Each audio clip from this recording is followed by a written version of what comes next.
Hello and welcome back to Football Scrutiny. Today we're going to be analysing the game between Manchester United and Arsenal played at Old Trafford. The tactical battle in this game was played out in midfield.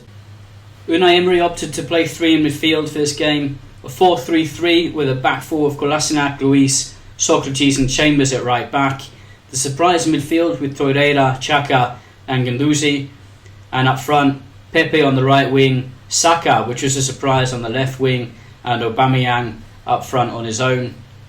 Manchester United lined up with their 4-2-3-1 system, with Luke Shaw at the back, Maguire and Lindelof, and Ashley Young coming in at right back. Pogba and McTominay lined up in the centre of the midfield, with James, Lingard and Torreira just in front of them, and Rashford leading the line up front on his own. When we put the systems together, we can start to see why Unai Emery decided to play with three in midfield, knowing that Manchester United, with just one real striker, Rashford, that Lingard or Juan Mata would be in the middle of the pitch.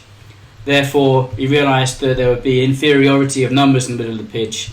So Torreira was brought back into the starting lineup to play with Guendouzi and Xhaka on the midfield, therefore meaning it was a 3 against 3 there, and there would be less space for Paul Pogba to dominate the game.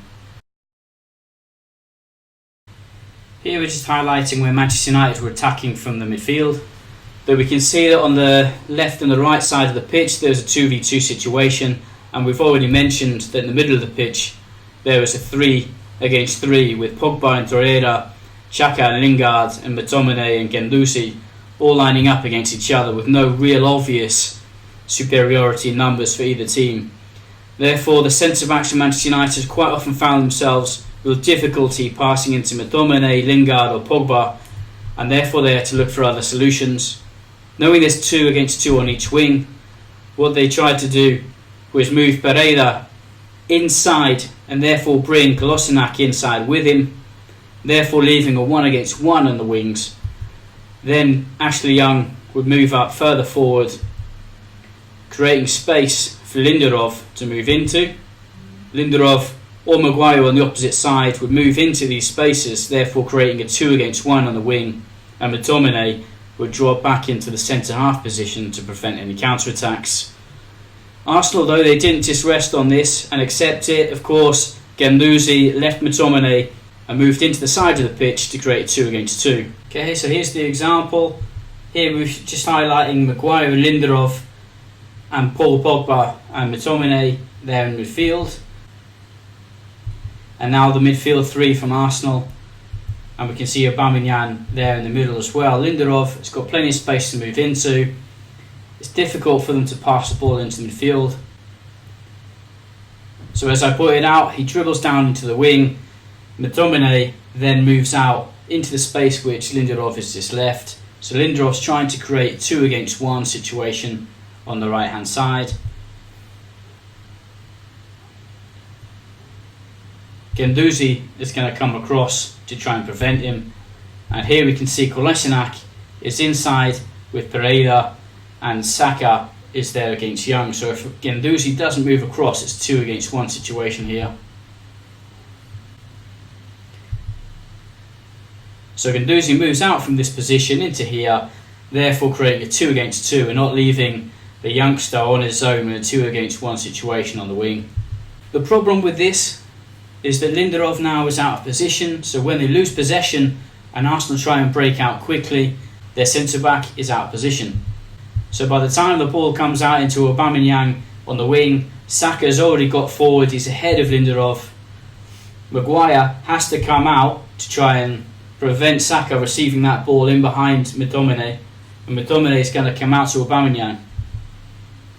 Lindelof, as we can see, is out of the position which he would want to be in, so that's why I don't really like the idea of a centre-back coming out into these positions. However, I do understand it trying to create numerical superiority on the wings, because now with Maguire moving out, a long ball onto the opposite side of the pitch would leave Pepe 1 against 1 with the Manchester United left back, which would obviously be a difficult and dangerous situation to be in. Now that Aubameyang comes inside and he makes that cross-field ball into Pepe, I'm highlighting this movement here from Torreira. Why? Because an attacking-minded midfielder from Arsenal in this position, instead of a defensive one, trying to prevent Pogba from playing. An attacking midfielder would break into this area here and find that space in between the Manchester United left back and Harry Maguire, their left-sided centre-back, and they could have made the most of these counter-attacking opportunities from these spaces that they created. Okay, so here I've highlighted, by the time that the ball is controlled by Pepe on the opposite side of the pitch, Pogba is in front of Torreira, and it's difficult for him now to get into an attacking position inside the box. This is another example of Manchester United trying to play through the middle of the pitch here. Lindelof has decided that he's going to play a ball through the middle because look at the Arsenal players in the middle of the pitch, difficult for him to play through. So he tries to play a ball into Rashford. Again though, difficult for them to play through the middle. This time David Luiz on top of Rashford wins the ball back and they play a ball over the top of the Manchester United defence and try and play on the counter-attack again. And Aubameyang getting in behind the Manchester United centre-backs and almost having a chance to score. Here we can see the press of Manchester United.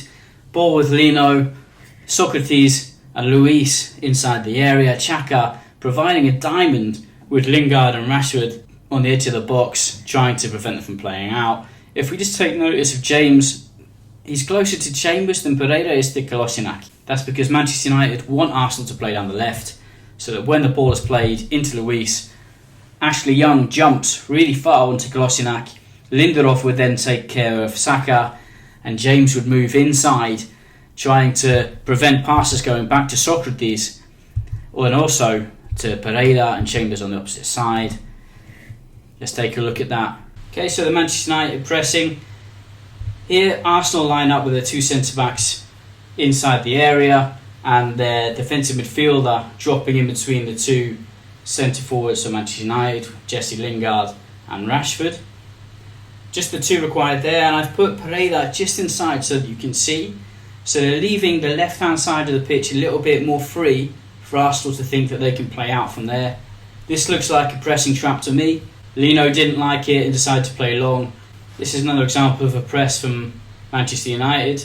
The goalkeeper plays it into his right centre-back, and as soon as that ball is played, Manchester United jump out to press. Apologies, I got the name wrong there, but it's actually James who jumps out to press, and James jumps out to press, pressing first the centre-back and now pressing that line of pass to the centre-back, forcing the goalkeeper to make a decision. They force the ball into the left, and that's where the pressing trap is. They've got James, Lingard, Pereira, Rashford, and just coming into the screen there is Ashley Young, really forcing the play down that side and trying to win possession back. Here again, another high press from Manchester United. 5 players pushing forward, trying to prevent passing lines. It wasn't until the 40th minute of the game when Paul Pogba really came into it. Here winning the ball back off Guendouzi in the middle of the pitch and starting a counter-attack. Exactly what Arsenal were trying to avoid by playing with 3 players in the middle of the pitch. So Pogba breaks through and tries to make this ball through the defensive lines from Arsenal. Rashford did get onto it, however he didn't score. Again, 1 minute later, Pogba driving through. This is where he's difficult. He's got space in front of him to run onto. Arsenal had to backtrack, and Lingard was able to find Pereira for an opportunity for Manchester United to score. So that concludes our tactical analysis of the midfield battle between Manchester United and Arsenal.